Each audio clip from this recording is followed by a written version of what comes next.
Hello students, good morning to all of you. I am Karamir sir, physics faculty. Dear students, in our previous lecture we discussed about types of motion. So dear students, in types of motion we have two categories. Category A is divided into three parts and category B is also divided into three parts. Category A में आपके पास थे rectilinear और translatory motion. Second आपका circular and rotatory motion. Third one is oscillatory और vibratory motion. तो प्यारे बच्चों, जो आपका कैटेगरी बी है, टाइप बी में भी अपने थ्री पार्ट्स बनते हैं, थ्री टाइप्स ऑफ मोशन बनते हैं और पार्ट बी की ही अब हम बात करेंगे. ठीक है, so let us start our today lecture with part B with first type motion in one dimension, या आप ये कह सकते हैं one dimensional motion. One dimensional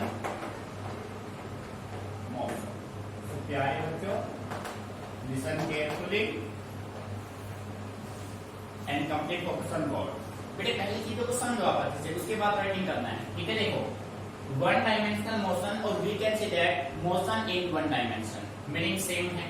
ठीक है, तो बेटे मोशन वन डायमेंशन में क्या होगा, तो इसके लिए मैं आपको सबसे पहले स्पेसिफाई कर देता हूं कि बेटे अपने पास थ्री कोऑर्डिनेट्स होते हैं. कुछ इस कंडीशन में देखो, कुछ इस तरीके से ये देखो बेटे, आपके पास थ्री एक्सिस होते हैं. एक होता है अपना एक्स एक्सिस, एक होता है वाई एक्सिस और एक होता है जेड एक्सिस. पहले बेसिकली मैं बात कर रहा हूँ.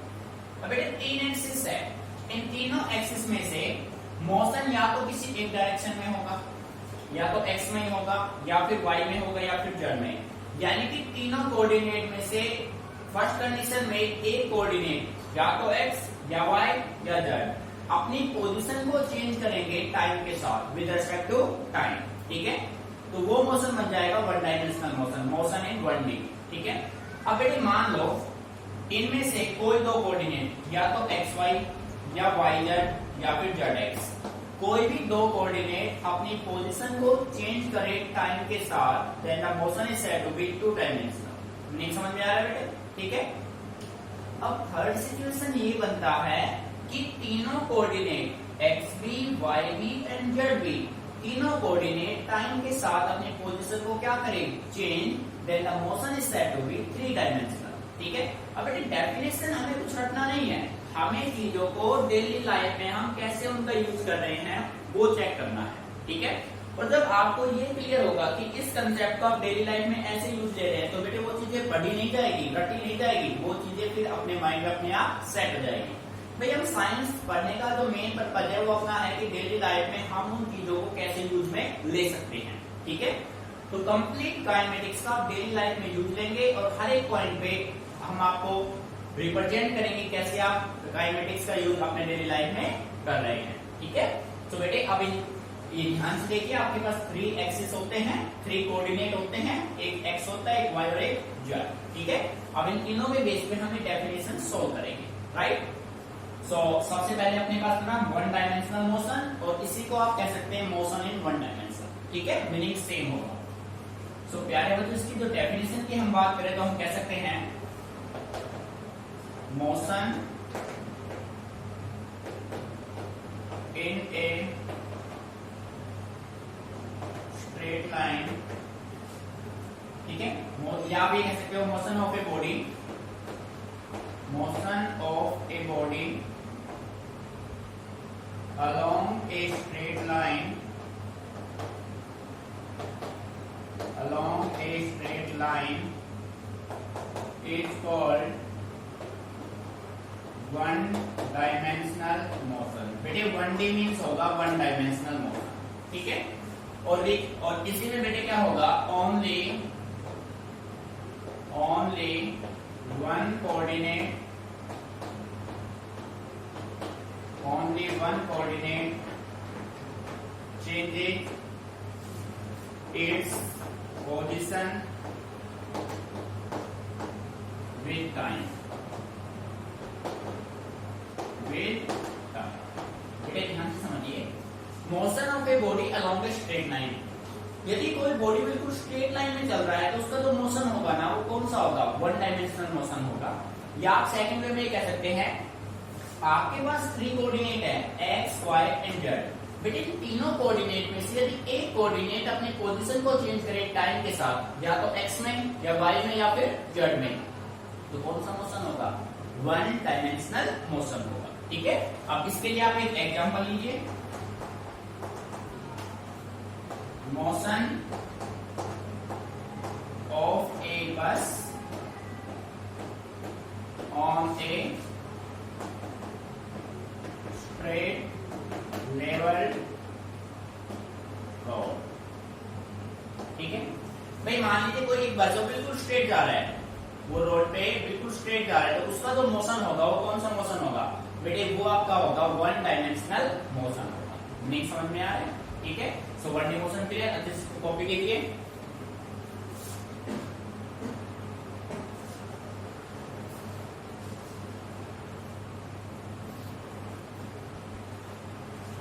तो बेटे या तो ये एक्स में जा रहा होगा या फिर वाई में जा रहा होगा या फिर किस में जा रहा होगा? जेड में जा रहा होगा। तो ये मोशन कौन सा होगा? Motion in one dimension. Now we talk about second type, motion in two dimension. Motion in two dimension या motion in two dimension, two dimensional motion, motion in two dimension, और we can say that two dimensional motion, 2D भी आप इसको कह सकते हैं। ठीक है, तो बेटे आप ये कह सकते हैं, देखो यहाँ पे ना स्ट्रेट लाइन, तो हम ये कह सकते हैं motion of a body in a plane, in a plane is called two dimensional motion, is called 2D motion. ठीक है, तो बेटे आप ये भी कह सकते हैं two coordinates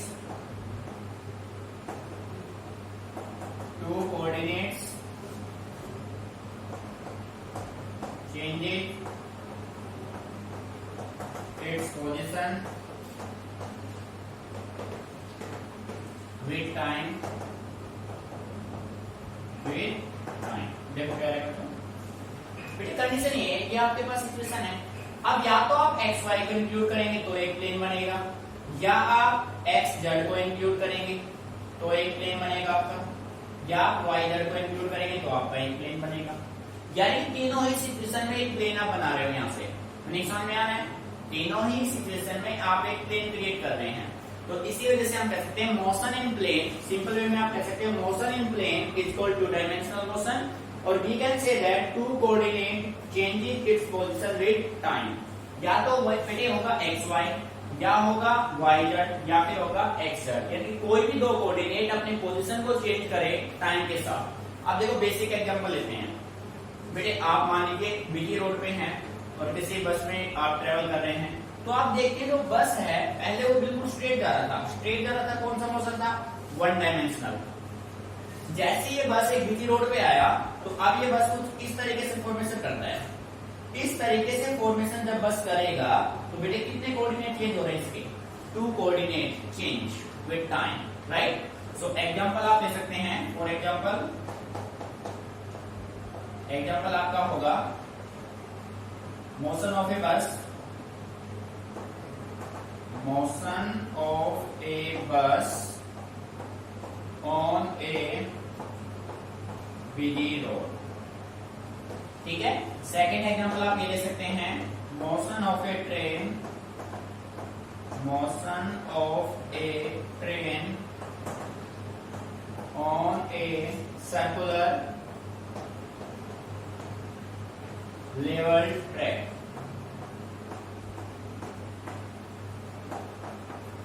देखो भाई बेटे जब कोई भी ट्रेन बिल्कुल स्ट्रेट जा रहा था, बिल्कुल स्ट्रेट जा रहा है तो कौन सा मोशन है? One dimension. अब ट्रेन ने एक सर्कुलर टर्न लिया, जैसे सर्कुलर टर्न लेगा तो कौन सा मोशन होगा? उसके दो कोऑर्डिनेट चेंज होंगे, दो कोऑर्डिनेट चेंज होंगे तो बेटे मोशन कौन सा बन जाएगा?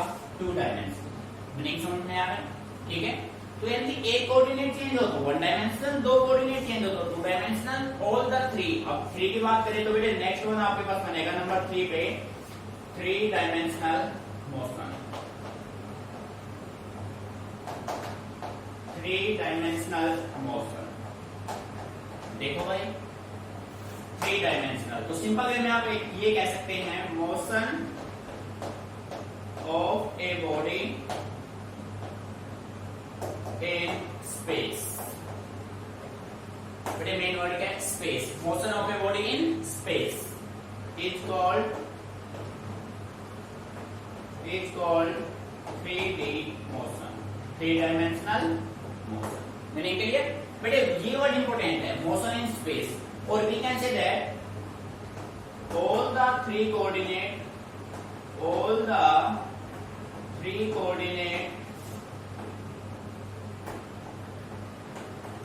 changes its position with time. ठीक है बेटे.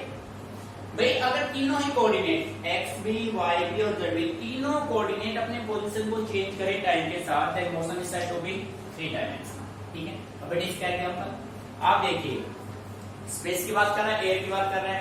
तो एक जो फ्लाइंग काइट होता है, motion of a flying kite का जो मोशन होता है वो बेटे किसमें होता है? 3 डायमेंशन में. या फिर ये मान लो जब कोई भी बस या ट्रेन हिली एरिया में जाता है तो बेटे उसके तीनों ही कोऑर्डिनेट चेंज हो जाते हैं, एक्स बी वाई बी और जेड बी. ठीक है.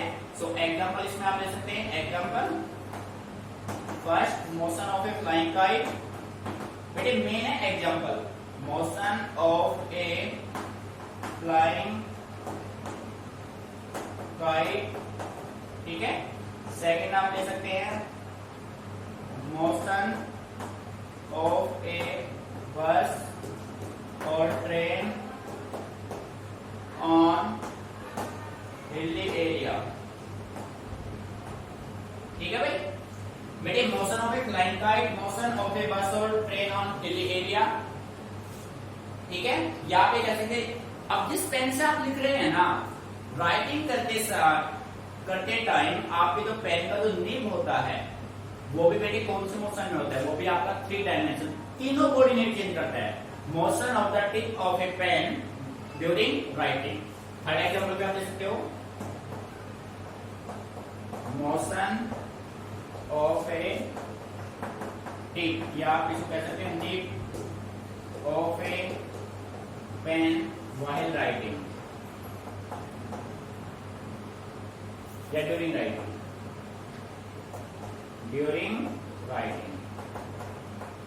देखिए प्यारे बच्चों, तो ये अपने पास 3 टाइप बनते हैं मोशन के.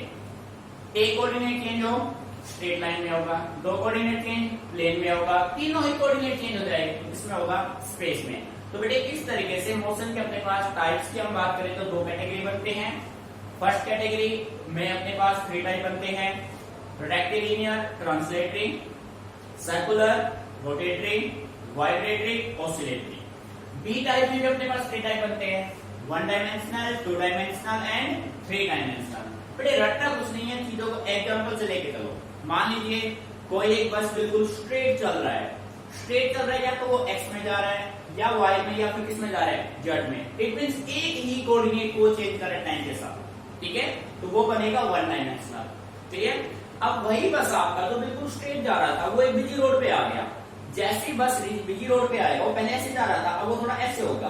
आप देखते हैं ना, उसका फेस चेंज हो जाता है भाई. वो ऐसे था पहले, अब वो ऐसे हो जाता है. ऐसे होगा तो बेटे 2 कोऑर्डिनेट उससे चेंज हो जाते हैं. इसी बस को जब आप हिली एरिया पे लेके जाएंगे तो इसके तीनों ही कोऑर्डिनेट चेंज हो जाएंगे, तब मोशन कौन सा बनेगा? 3 डायमेंशनल मोशन. तो बेटे एक बार इसको अच्छे से ऑब्जर्व कर लीजिए. ठीक है. कोई भी प्रॉब्लम आती है अच्छे से डिस्कस कीजिए. ठीक है.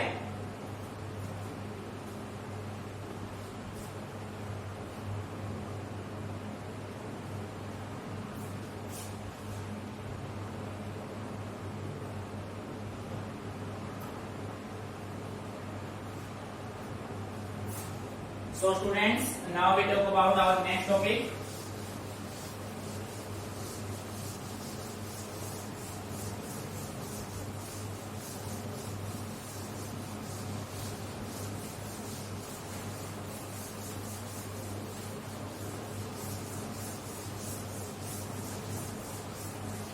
बेटे अपना जो नेक्स्ट टॉपिक है वो आपका है speed and distance and displacement cover. Next topic distance and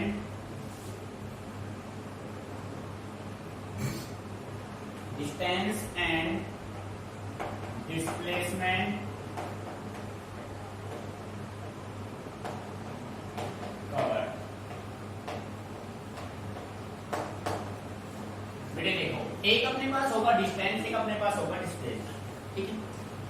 बेटे डेफिनेशन राइट करने से पहले मैं आपको बेसिक बता देता हूँ, चीजों को समझना जरूरी है, ठीक है।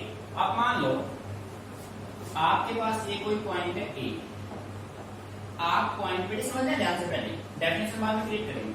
आप पॉइंट ए से गए बी, मान लीजिए आपने पॉइंट ए से बी तक डिस्टेंस कवर किया 3 मीटर, हम मान रहे हैं भाई, ठीक है। आप ए से गए बी, ए से बी का डिस्टेंस आपने कवर किया 3 मीटर, फिर आप पॉइंट बी से एक पॉइंट गए सी,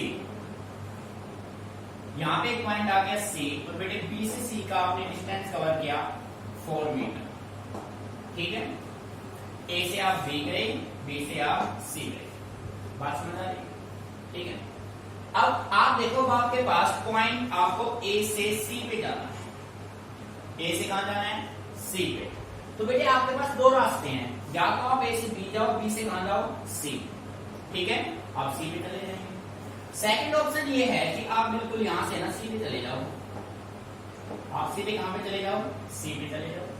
मीनिंग समझ में आ रहा है? आप ए से बी गए, बी से सी गए, एक रास्ता हो गया ये। दूसरा आपने क्या किया, आप सीधा ए से सी चले गए।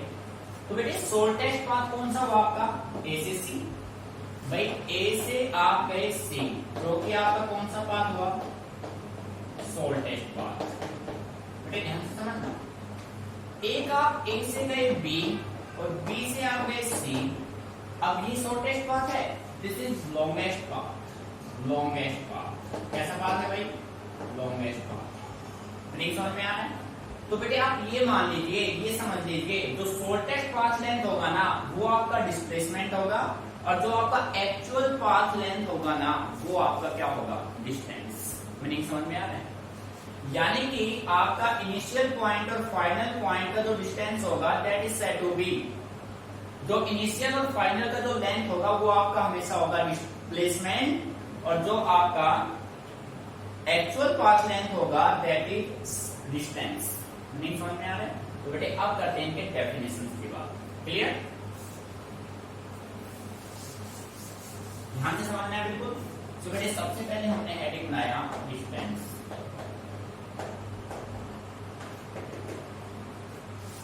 Distance of a body is the actual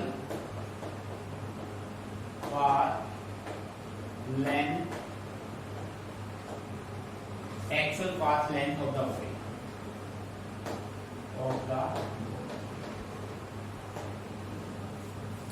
नहीं समझ में आ रहा है? बेटे डिस्टेंस किसी भी बॉडी का जो होगा वो actual path length of the body होगा, ठीक है। एक्चुअल पाथ लेंथ उसका जो है वो होगा distance. Distance is a scalar quantity. बेटे जो आपका डिस्टेंस होगा वो कैसा क्वांटिटी होगा, वो आपका स्केलर क्वांटिटी होगा, ठीक है। मीनिंग समझ में आ रहा है? अब इसी के साथ एग्जांपल हम दोनों का एक साथ लेके चलेंगे। अब हम बात करते हैं displacement.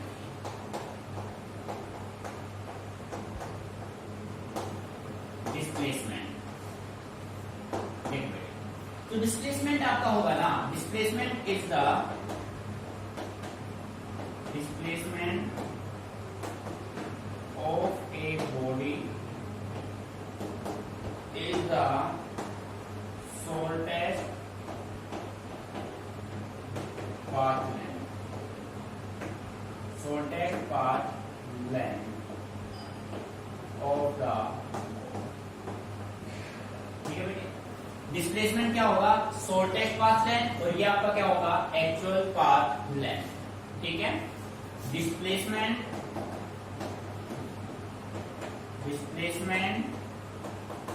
is a vector quantity. Displacement किसी भी बॉडी का जो होगा वो कैसा क्वांटिटी होगा, वो हमेशा वेक्टर क्वांटिटी होगा। वेक्टर्स में हम उनकी बात करेंगे, स्केलर वेक्टर्स क्या होते हैं, ठीक है। मीनिंग समझ में आ रहा है? बड़े एग्जांपल से और अच्छे समझ को क्लियर कर पाएंगे। ठीक है, सो देखो भाई, इसके लिए आपने एक एग्जांपल लिया, आपने ये कंडीशन मेंटेन कर लिया कि आप स्टार्टिंग में पॉइंट ए पे हैं।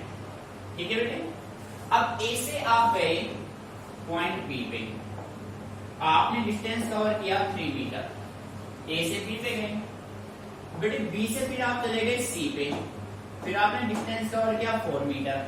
ठीक है, अब आपको पॉइंट ए से सी का क्या निकालना है, डिस्टेंस निकालना है, और क्या निकालना है, डिस्प्लेसमेंट निकालना है। तो फर्स्ट कंडीशन में आपने निकाला डिस्टेंस, कहां से कहां तक का, ए से सी तक का। डिस्टेंस जो होगा वो आपका होगा एक्चुअल पाथ लेंथ। बेटे आपने क्लियर है, डिस्टेंस में जहां जहां से आप गए ना वो सारे डाटा ऐड करने होंगे आपको, कोई भी शॉर्टकट आप यूज नहीं करेंगे। बेटे आप ये समझ लो, लॉन्ग कट मेथड होगा डिस्टेंस, शॉर्टकट मेथड होगा डिस्प्लेसमेंट। ठीक है, अब देखो, आप ए से बी गए 3 मीटर कवर किया, बी से सी गए 4 मीटर कवर किया, तो नेक्स्ट जो आपका यहां से आएगा,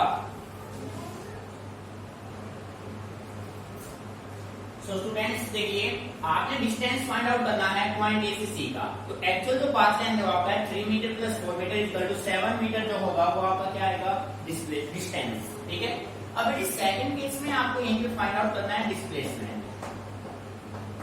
डिस्प्लेसमेंट आपको निकालना है पॉइंट ए से सी का। अब जैसा कि आप जानते हैं डिस्प्लेसमेंट आपका होता है शॉर्टेस्ट पाथ लेंथ, तो आप सीधा है ना ए से कहां चले जाएंगे, सीधा ए से सी चले जाएंगे, ए से सी। ठीक है, अब बेटे आपको साफ क्लियर नजर आ रहा है, ये जो है एक राइट एंगल ट्रायंगल है, तो ये साइड अपना कितना बनेगा 5 मीटर। सो 5 मीटर आपका क्या होगा, डिस्प्लेसमेंट। नहीं समझ में आ गया, क्लियर है। अब एक तो कंडीशन आपने बना लिया ये, ठीक है। अब इसी में मैं सेकंड सिचुएशन और बना लेता हूं। यहाँ पे देखिए बेटे, इसी में हमने क्या किया, हम पॉइंट ए से, ये कंडीशन आपने मेंटेन किया, पॉइंट ए ये पॉइंट बी। बेटे ध्यान से देखना, ए से बी आप गए 3 मीटर, ठीक है, फिर आप बी से पॉइंट आए सी, ये भी आप कितना आए 3 मीटर, सॉरी 5 मीटर 4 मीटर मान लो, 4 मीटर आप आए। फिर आपने क्या किया, आप सी से वापस आ गए ए पे। भाई ये डायरेक्शन देखो, आपने जर्नी स्टार्ट किया ए से आप आए बी से आप गए सी, और सी से वापस आ गए ए। ये मान लो आपने 5 मीटर कवर किया, तो बेटे वापस आप कहां पे आ गए, ए पे। तो इस केस में आपको क्या निकालना है, डिस्टेंस। आप देखो बच्चों, हमने कहा डिस्टेंस जो होता है वो होता है आपका एक्चुअल पाथ लेंथ। तो बेटे एक्चुअलिटी में ए से बी गया था, बी से सी गया था, सी से कहां गया था, ए वापस आ गया। तो आप कह सकते हो 3 + 4 + 5 मीन्स 12 मीटर आपका हो गया डिस्टेंस। ठीक है, अब सेकंड आपने लिया इसका डिस्प्लेसमेंट। अब बेटे डिस्प्लेसमेंट की हम बात करें तो डिस्प्लेसमेंट आपका होता है शॉर्टेस्ट पाथ लेंथ, या आप कह सकते हैं length between initial point and final point. तो जहां से आपने जर्नी स्टार्ट किया वहीं पे आपका जर्नी एंड हो गया। इट मीन्स इसका जो डिस्प्लेसमेंट होगा वो बेटे क्या आएगा, 0 आएगा। ठीक है, तो पॉइंट ए पे वापस आप आ गए तो डिस्प्लेसमेंट इसका क्या होगा, 0। मीनिंग समझ में आया, दोनों में डिफरेंस क्लियर अच्छे से। ठीक है, तो बेटे इसको अच्छे से एक बार ऑब्जर्व कीजिए। नेक्स्ट पे चलते हैं। फिर आपको चीजों को प्रैक्टिकली लेके चलना है बिल्कुल। ठीक है,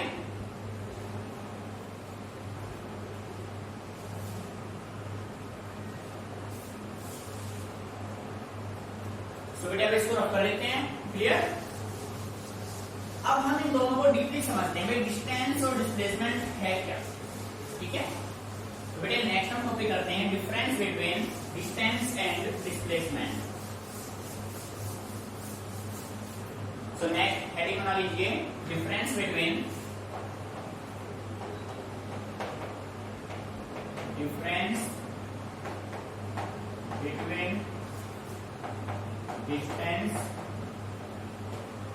एंड डिस्प्लेसमेंट।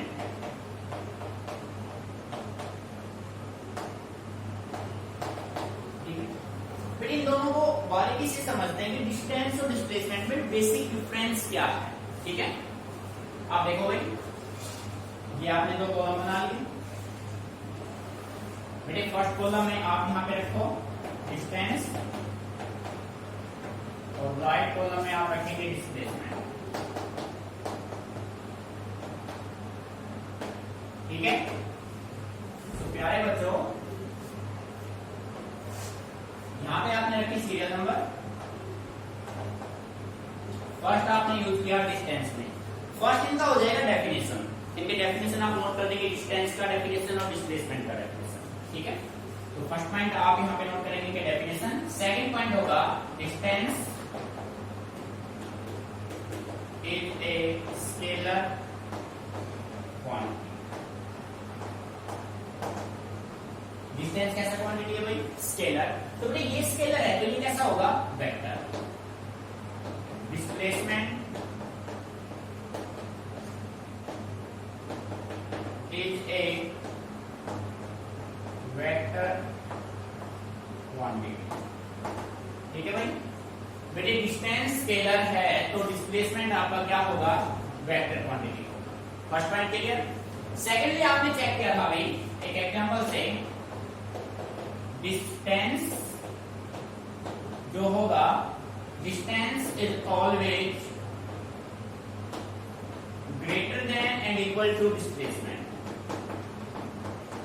बेटे इस बात को अच्छे समझिए। बेटे हम ये कह रहे हैं कि किसी भी बॉडी का जो डिस्टेंस होगा वो ऑलवेज ग्रेटर और इक्वल होगा डिस्प्लेसमेंट के। बेटे इक्वल कब होगा, ये मेन कंसेप्ट है, तो उसको आप ट्राई कर सकते हैं। Equal in case of one dimensional 1D motion. 1D motion यदि बॉडी एक ही डायरेक्शन में जा रहा है तो डिस्टेंस और डिस्प्लेसमेंट दोनों क्या होंगे? सेम। ठीक है, अच्छा यहां पे जो सेकंड पॉइंट की आप बात करें तो आप कह सकते हैं displacement is always less than equal to distance। Meaning समझ में आ रहा है भाई? बेटे डिस्प्लेसमेंट हमेशा कम होगा किससे? डिस्टेंस से। इक्वल होगा, इक्वल कब होगा? जब आप कौन से मोशन की बात करें? One dimensional motion. This is 1D, one dimensional. ठीक है, मीनिंग समझ में आ रहा है? क्लियर। अब देखो भाई third point, distance is always positive। बेटे डिस्टेंस हमेशा क्या रहेगा? पॉजिटिव रहेगा, कभी नेगेटिव नहीं होगा, बिकॉज एक्चुअल पाथ लेंथ है। डिस्प्लेसमेंट में भी पॉजिटिव, जीरो एंड नेगेटिव। देखो बेटे किसी भी बॉडी का जो डिस्प्लेसमेंट है वो जीरो भी हो सकता है। जीरो कब होगा? जिस पॉइंट से आपने अपनी जर्नी स्टार्ट किया और उसी पे आपने अपना जर्नी एंड किया, तो उसका डिस्प्लेसमेंट क्या होगा? जीरो। पॉजिटिव भी हो सकता है और क्या हो सकता है? नेगेटिव। तीनों कंडीशन डिस्प्लेसमेंट के हो सकते हैं, बट डिस्टेंस हमेशा क्या रहेगा? पॉजिटिव रहेगा। बात समझ में आ रही है? और नेक्स्ट आप ये कह सकते हैं distance between 2 points depends on path। बेटे किस पे डिपेंड करेगा? पाथ पे। ठीक है, तो यहां पे आप कह सकते हो displacement between 2 points is unique। क्या होगा भाई? यूनिक होगा। ठीक है, ये आपका फर्स्ट पॉइंट है, ये आपका सेकंड है, ये आपका थर्ड है, ये आपका फोर्थ पॉइंट। बेटे नहीं समझ में आ रहा है? फिफ्थ पॉइंट की अगर हम बात करें, if a body returns to its initial state then its distance is not zero। बेटे इसका मीनिंग ये है यदि कोई बॉडी कुछ डिस्टेंस कवर करके वापस अपने इनिशियल पॉइंट पे आ जाए तो उसका जो डिस्टेंस है वो कभी जीरो के इक्वल नहीं होगा। But in case of displacement, if a body returns to its initial state, then its displacement is zero।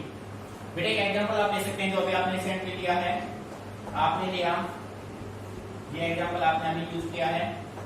आप पॉइंट ए से गए बी, बी से आप गए सी, सी से आप वापस आ गए ए पे, यानी जहां से आपने जर्नी स्टार्ट किया ना वहीं पे आप वापस आ चुके हैं।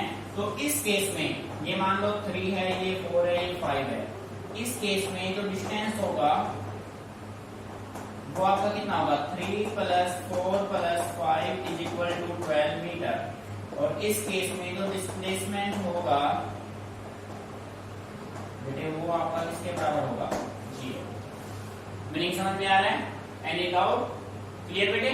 ठीक है, तो ये आपका बेसिक डिफरेंस है डिस्टेंस और डिस्प्लेसमेंट में।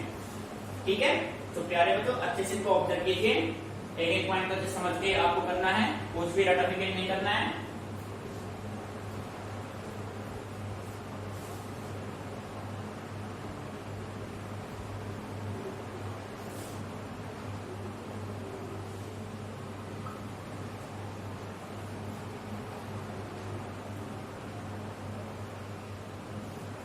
सो स्टूडेंट्स एक न्यूमेरिकल और करते हैं इसी पे डिस्टेंस और डिस्प्लेसमेंट पे। आप मान लीजिए कि आपने कोई एक सर्कुलर पाथ कवर किया।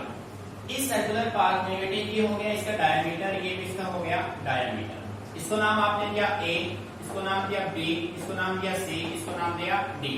और ये इसका रेडियस, और रेडियस की वैल्यू है 1 मीटर। ये भी 1 मीटर, ये भी 1 मीटर, ये भी 1 मीटर, और बेटे ये भी कितना हो गया, 1 मीटर। ठीक है, अब आपके पास सिचुएशन ये है कि आपको डिस्टेंस निकालना है। फर्स्ट कंडीशन में आपको निकालना है पॉइंट ए से बी का। पॉइंट ए से बी आपको क्या निकालना है, डिस्टेंस निकालना है, और क्या निकालना है, डिस्प्लेसमेंट। ठीक है, तो बेटे डिस्टेंस की हम बात करें, पॉइंट ए से बी का जो डिस्टेंस आपका होगा,